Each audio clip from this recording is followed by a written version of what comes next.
A very good day to you. I'm Hank Gross, MidHudsonNews.com. It's Friday, August 25th. The news today brought to you by the Galleria at Crystal Run. As the lead college for a recent grant obtained by the Hudson Valley Education Plus Workforce Consortium, a partnership of 6 Hudson Valley community colleges, SUNY Orange has hired Morgan Earl to coordinate the consortium's cannabis workforce program. The consortium was awarded a 3-year, $1 million grant by the State University of New York last year to support the emerging cannabis industry by providing project management, industry business development, curriculum development, education and training, student supportive services, and outreach and marketing. Designed as a hub-and-spoke partnership model, with SUNY Orange being joined by Dutchess, Rockland, Sullivan, Ulster, and Westchester community colleges as partnership, the consortium's project scope will be concentrated along the Hudson Valley region's major highways. Students started their school year Thursday at SUNY New Paltz as they began moving into their residence halls. Invigorated and exciting, said College President Darrell Wheeler as he stood outside Esopus Hall dormitory describing his tour of the campus. It's great to see the families and the students moving in and seeing the campus life come back to life, he said. We have the new Science of Reading initiative that's coming on board.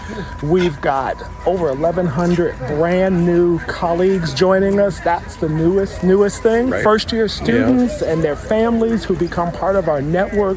We have a really reinvigorated and energized set of colleagues working in the residence halls and student life. The annual move-in to start the academic year is expected to last through the weekend before classes start Monday, August 28th.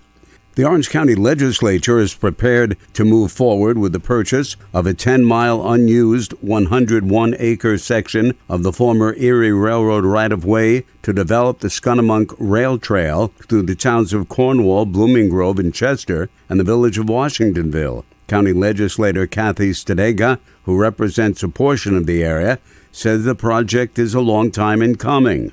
We are very excited about including our area that will now be able to go into Chester and then up to Goshen and be able to get from one side of the county to the other.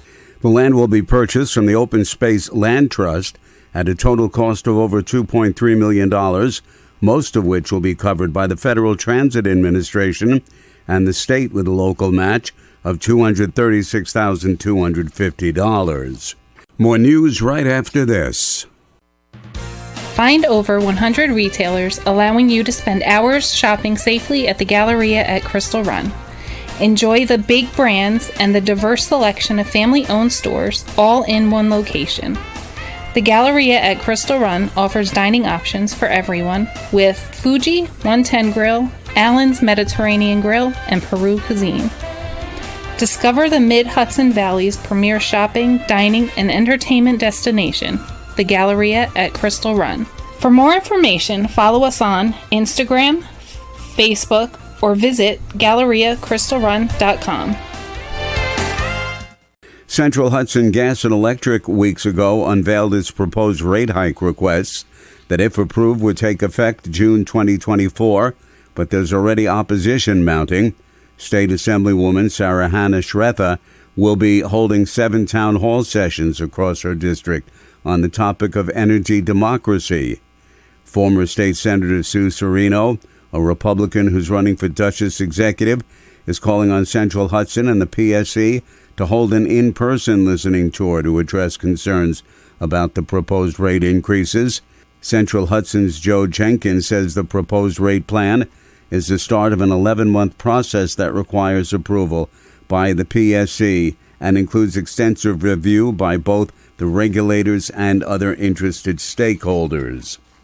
Officials from the Nuclear Regulatory Commission have released the findings of a decommissioning inspection that was conducted at the Indian Point Power Plant in Buchanan in June.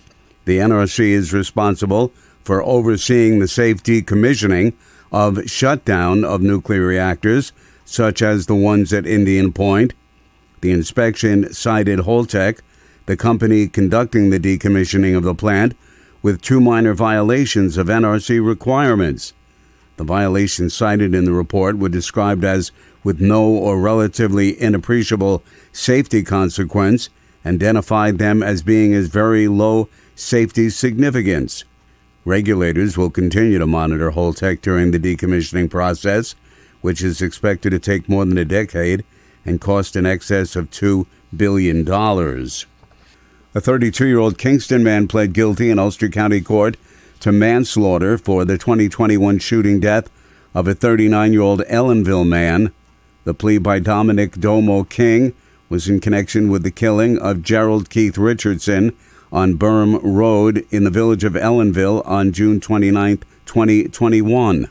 The two men agreed to meet to talk about a dispute involving family members from early in the day, and moments after they met, King shot Richardson 3 times with a .45 caliber gun. King is scheduled to be sentenced in November. I'm Hank Gross, MidHudsonNews.com. The news today brought to you by the Galleria at Crystal Run.